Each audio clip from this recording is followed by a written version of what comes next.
Hi, my name is Chris Hampton. I'm also known as CHAMPIAM, and I'm excited to be speaking here to you at the Comeback Champion Summit. Why? Because I'm talking to champions. And this topic, Unstuck, is for champions. Why? Because even champions get stuck sometimes. Let's take a look at the definition of what being stuck is. It's unable to move from a particular position or a place or unable to change a situation. And I know that there's been some times in our lives that we have been in situations and circumstances where we felt like it was hard or difficult or even impossible to change my situation, whether it was your economical state in life or your job that you were at, or you felt like you were going to be in the same relationship and there was no hope for you to get out. Even champions find themselves in a situation where they're stuck. But I'm here to encourage you today that you don't have to be stuck. You don't have to be stuck. Yes, I'm going to say that again. You don't have to be stuck. Because when you understand that you can be unstuck from any situation, stuck becomes a choice. It's because you don't know how to get unstuck. And one of the areas that we're going to talk about today, because there's a couple different ways I really teach this. There's a couple areas that I talk about being stuck in and stuck in sinking situations, stuck in stagnation. But today I'm going to talk about being stuck in unhealthy cycles. So let me define what an unhealthy cycle is. An unhealthy cycle is an unhealthy habit that can be a behavior that harms your physical, mental, and emotional health. I'll say it again. It's a habit, or it can be defined as a behavior that harms your physical, mental, and emotional health. They are behaviors that are not aligned with your values or goals and can prevent you from achieving your success and purpose.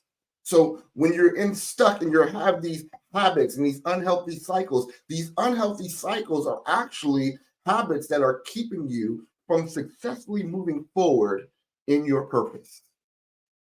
What's some of the reasons why we get stuck? One is, again, I just said that it's a habit that's keeping you from becoming successfully moving forward in your purpose. Well, some of us don't know our purpose. And that's the reason why you're stuck in a cycle, because you don't understand what your purpose is. Dr. Miles Monroe, one of my favorite teachers, he said that when the purpose of a thing is not known, abuse is inevitable. I'll say it again. When the purpose of a thing is not known, abuse is inevitable. And it amazes me because we have drug abuse, we talk about sexual abuse, we talk about the different types of domestic abuse. But really, what it comes down to is life abuse. Because when you don't understand the purpose of your life, you'll get in relationships that are out of the norm and out of the norm for what you're created to be. So if you ever link up with someone who is not in tune with your purpose and they don't understand your purpose, and they will spend their life and their energy trying to stop you from fulfilling purpose, it becomes an abusive situation. Not only that, when you fail to walk in your purpose, you are not only abusing your timeline, you're abusing yourself. So that's one of the reasons why we are in unhealthy cycles, is because we don't know what our purpose in our life is. So when I have purpose in my life, my relationships line up, and I'm very sensitive on who I link up with, who I spend my time with. Why? Because I need people that are going to bring me forward, not backwards. So look at your life and like, oh man, I've had some relationships that have been really not on my purpose track. Well, you were stuck, but you don't have to be stuck no more, because we're going to talk about how to break the unhealthy cycle. The other reason why people are stuck is because they're stuck in dead-end beliefs and thinking. This is very important. Dead-end beliefs and thinking. What you believe is important. What you believe about yourself is important. Why? Because your beliefs will dictate your thinking. It directs your beliefs, direct your thought life. Your thought life will direct your actions. So Sometimes when we go into these dieting programs and we go on a diet, let's say a diet, we're trying to change behavior, right? But we're trying to change our behavior first before we address our thinking, which ties out about what we believe ourselves. You don't believe that you can eat healthy. You don't believe that you can lose weight. So you don't fulfill the discipline to go full force in making it happen. Why? Because you will never pursue what you don't believe. So your belief system is very important. And you have to challenge your belief, looking at and evaluate your beliefs and challenge these beliefs that are false narratives that you believe about yourself that are holding you back, because what you think about yourself is now how you treat yourself. You allow people to program you in how you see you. Yeah, I'm talking to you. You've allowed people to program your belief system about how you see yourself. Some of you have been in abusive family situations, and you say you're just like your dad. You're just like your mom. You ain't gonna ever be nobody. You ugly, you big, nobody wants you, right? But I'm telling you, there's somebody for everybody. And that's when you understand your purpose. You'll realize that that person might not be for me, but there is someone for me. Why? Because I have a belief that I am worth something. You will only match yourself with what you believe you're worth. I'll say that again. You will only hook up and connect to the things that you believe you're worth. The reason why you never stepped out of your job and you know that you're not supposed to be at that job and that you're supposed to start your business. You can't even transition because you don't believe in yourself enough to step out of your job. Let me give you an example. Your job is an example. How do you view your job as an example of whether you're stuck or you have an unstuck mentality? I'll give you an example. Do you think that your job is the man is holding you down? My manager is holding me down. It's my manager and everybody else around me that is stopping me from being successful, right? Or you said my job is just over broke. Well, let me tell you, your job just over broke, that's not a job, that's a mentality. That's a way of thinking. If you go into your job every day thinking that I'm just over broke, you will act just over broke. Or when you go for that interview, you go, Mister, would you please hire me? Or this is the benefit this place has because I'm in this place. Two different ways of thinking. There's a stuck way of thinking. That's an unhealthy cycle that you're stuck in. And then there's the healthy cycle about what you believe about yourself. So we have to address those beliefs that you are having about yourself that's creating a false narrative that you have committed to habit. You've gotten to a point that you believe the narrative so much that it's become a habit. And the habit is now wreaking havoc in your life and giving and painting a picture that you can't go any higher. But I'm here to tell you that stuck is a choice. Say that to yourself. If I'm stuck, it's a choice. And you may right now say, I don't know how to get out of it, but there's a way out of everything. There's a way out of everything. I just don't know it. But when you open your mind to believe that there's another way out of it, you start to think differently. You start to create differently. You start to find ways. You find ways to make life better. Why? Because you believe that there's something better.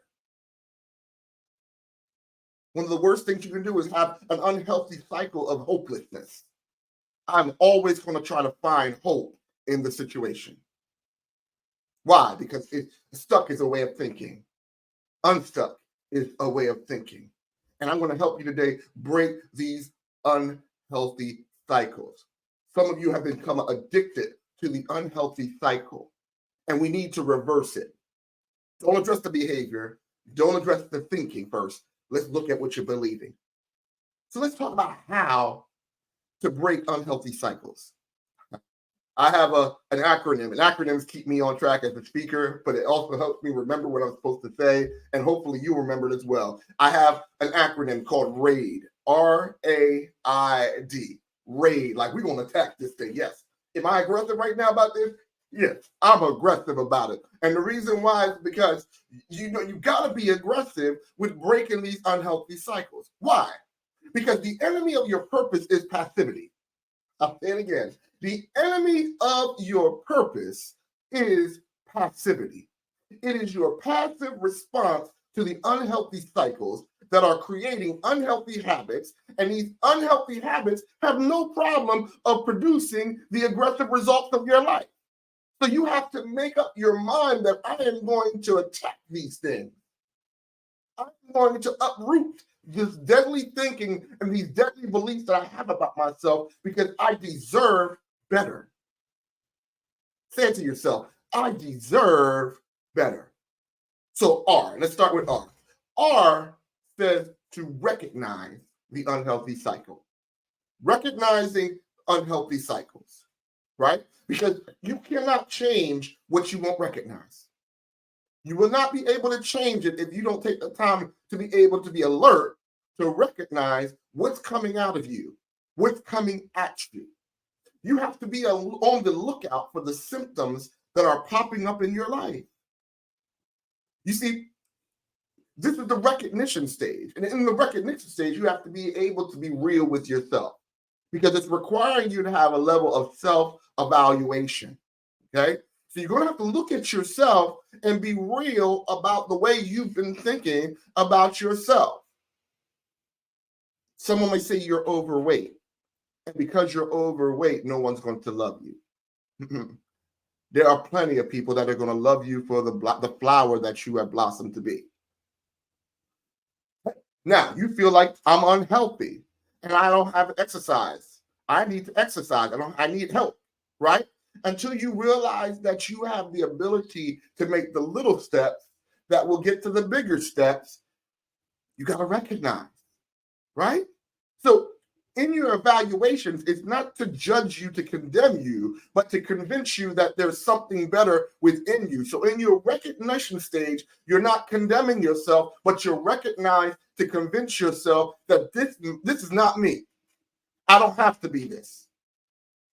And in order for you to recognize, you have to recognize that there's been some ingrained mindsets, behaviors that you've accepted as normal, but they're not supposed to be. Now, when we look at this, I need you not to be distracted by the symptoms, which are the fruit, but you need to be able to go to the root of the issue. Why do I have issues in my relationships with women and I'm mad at my mom? Right? You have to be able to say, oh, how I'm treating all these other people in my life may be an issue that the root is I need to learn how to forgive, right? So you have to be able to find out, look at the fruit, but trace it down to the root, okay?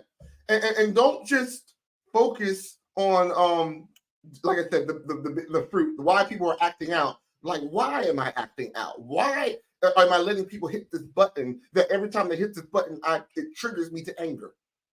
Anger is the fruit. I want to know why you're angry. And it takes you to take some self-reflection. And in your self-reflection, if you come to a roadblock and you find out that you need help, get the help. It's okay to get the help. All right? It's okay to get help. Counseling. Listen, in our community, counseling, it's okay. All right? A, we have to address the issues. So once you realize that you have to address these behaviors, these mindsets, okay, that are holding you back, don't let this overwhelm you, okay? It may seem a lot, but don't let it overwhelm you. You don't have to tackle everything at one time. That's why it's good to get a counselor. It's good to somebody to help you to process this and help you get through it. Getting a counselor is not weakness. There's a Bible scripture that says, "I'm the multitude of counsel. There's wisdom," right? So get the multitude of right counsel so that you can get the wisdom that you need to get out the box. All right? But you don't have to address everything at one time. So you need to, once you get this, you need to prioritize what's going on. All right? So how you prioritize or categorize it, there are immediate actions. There are areas in your life that you have to deal with right away. They're do or die situations. There are long-term actions, areas in your life that take gradual changes that can make a difference. And then there's ongoing actions. And these are short-term actions that are going to continue on, that are going to have long-term results. There are no immediate resolutions sometimes in this time, and it takes a process to get it done. It's okay. But categorize it so that you don't get overwhelmed. I is talking about identifying the path. And that's creating a new vision for your life, making the course correction. And these are the things, again, that you have said over and over to yourself till you believe it. Now you got to reprogram that by saying these things to yourself till you can believe the new you. right? And sometimes you're going to need help in this situation too. You're going to need pathfinders to help you. And pathfinders are people who are familiar with your next level that can guide you through it and through the pitfalls. They've been where you're going through. They know what you're going through, and they can help you get through the pitfalls of all of what you're trying to get to your next level. These are mentors, they're coaches, they're thought leaders. Okay, very important. All right. Again, recognizing that you need help is not a weakness, it's a strength, and it's essential for you to get from being stuck to unstuck. So say I need a pathfinder, I need a coach. CHAMPIAM Academy is a coaching place where we can get thought leaders together and get into a position where you're around a community of people that are going to take you to the next level. Yes, you need to join a community that's going in the same direction of your vision and the new belief of yourself. Mentors, coaches, thought leaders, pathfinders. Okay? And again, it's not a weakness. It's not a weakness. Get out that pride. And then my last point is discipline. Discipline is stay on the path. Ooh, discipline's an ugly word.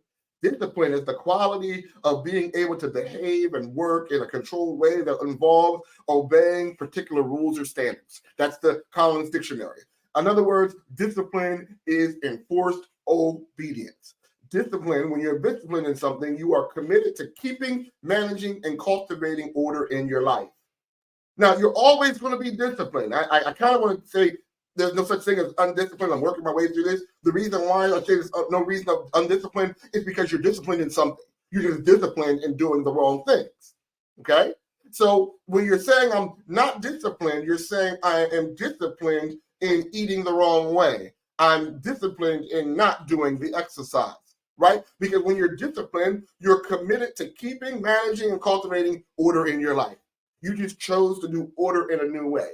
So now you're choosing now to reorder life, cultivate your ground differently, keep your ground, and manage your ground in a different way. You're being disciplined to stay on the path. You have to keep that commitment to yourself. And it takes accountability to be disciplined. In all these stages, it requires you to have help. Right? So again, in disciplining yourself, you may need to be around accountability partners that are peers that are going to help you stay disciplined in what you're trying to go for the new you that's going to get you unstuck this year.